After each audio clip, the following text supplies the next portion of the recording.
It was so wonderful to be back under the lights at Singapore, and there were twists and turns throughout. It kept me on the edge of my seat, and here are my 3 winners and 3 losers from the Singapore Grand Prix.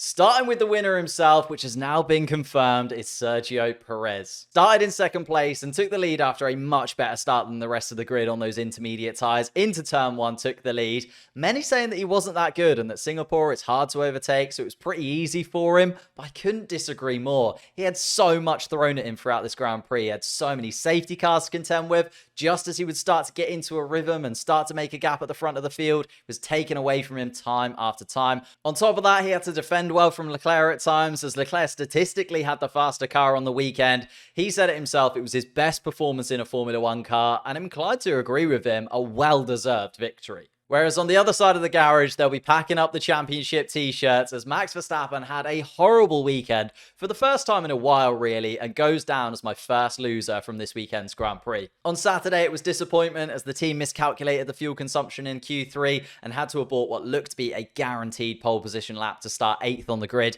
and Verstappen was livid, to say the least. It was a real explosion from the Dutchman, and you have to speculate whether that had an effect on him when it came to Sunday, because uncharacteristically, Sunday was full of mistakes from the soon-to-be 2-time world champion. From the start, where he goes into anti-stall and drops out of the points positions off the line and has to battle his way back through the pack and be patient behind some of those much slower cars in the midfield. And to be fair, he was pretty patient. He made his way all the way back up to behind Lando, who we'll touch on momentarily. But then in that transition period between the intermediate tyres and slicks, he dives up the inside of Lando Norris, locks up really heavily to the point where he actually has to pit and change his tyres. They look like 50 pence pieces on that Red Bull car, and then it was damage limitations from there. 7th in the end, not a bad finish from him, being at the back of the pack so late on, but definitely wasn't the weekend he was looking for, and the championship still eludes him for now. Talking of championships, McLaren made their way back up to 4th place in the Constructors, and they are most definitely my next winners. A 4th place for Lando Norris, a 5th place for Daniel Ricciardo is exactly what the doctor ordered, and I, for one, am absolutely buzzing off the performance from the team this weekend. Lando in particular, again, just put in a masterclass. He is in a league of his own when it comes to the midfield, and the championship standings prove it. I think even without the Yuki Tsunoda safety car playing into his favour, he still would have finished 4th. Then we had Daniel Ricciardo, who on Saturday looked anything but good, qualified in 17th place, and it was looking like another drab weekend for the Australian,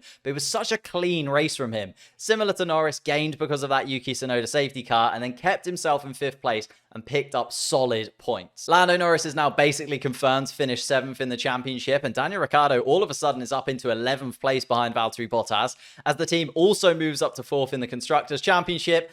Everything is coming up McLaren in Singapore. That can definitely not be said for my second losers, which has to be Mercedes. Where do we even start? It just fell apart for both drivers. Let's go for George first, because it was a tad embarrassing for the man who's been Mr. Consistent over the course of the season. The whole weekend, he just looked uncomfortable, never had that rear end of the car under control, and that showed itself on Saturday as he qualified in 11th, decided to start from the pit lane, and Toto said before the race that they were going to try some weird strategy game with George. I honestly thought that meant he was going to go super long, a little bit like we saw with Lando Norris. Instead, they went onto the slicks like 10 laps too early, and it completely ruined any chance of him fighting back up into the points, especially when he collided with Mick Schumacher towards the end as well, and got a puncture because of it. Then there was his teammate in Hamilton, who before the race started, I said had an outside shot at victory this weekend. That aged terribly, as he spent most of the race trapped behind Carlos Sainz, and then jammed his Mercedes into the wall on lap 33, managed to keep the car going, but found himself between Vettel and Verstappen, where he came out last of those 3 after another mistake let the 2021 title rival Verstappen through.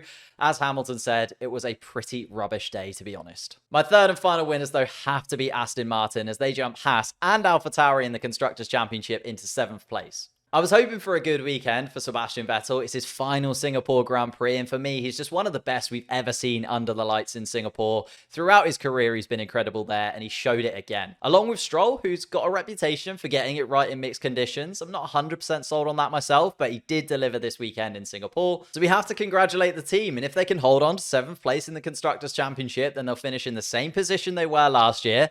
Yes, it's not a step forward, but at least it's also not a step backwards. But my final losers did take a step backwards in the Constructors' Championship, as Alpine are my final losers from the Singapore Grand Prix weekend. Now, don't get me wrong, they definitely had the fourth fastest car overall on pace if you look at the statistics, and more often than not this season, that has been the case, but reliability has been questionable at times. Alonso had a really tough start to the season. It looked like it had fixed itself, but a double DNF for the team has opened the door for McLaren, and when I thought Alpine were pretty much guaranteed themselves fourth place, I still feel they probably will finish in fourth place, but it's going to be much more of a fight with McLaren now, especially as McLaren have the upper hand going into the final 5 races. Rounding out with some honourable mentions, and I think Ferrari could have easily been a winner from this Grand Prix, picking up a double podium in a race that had so many challenges. I think everybody was expecting them to get something wrong at some point. Kevin Magnussen has to be a loser for me, breaking his front wing at the start of the race again. How many times has that happened this season? It seems like every single Grand Prix. As well as Tsunoda has to be a loser for me. These mistakes are getting very difficult to defend now.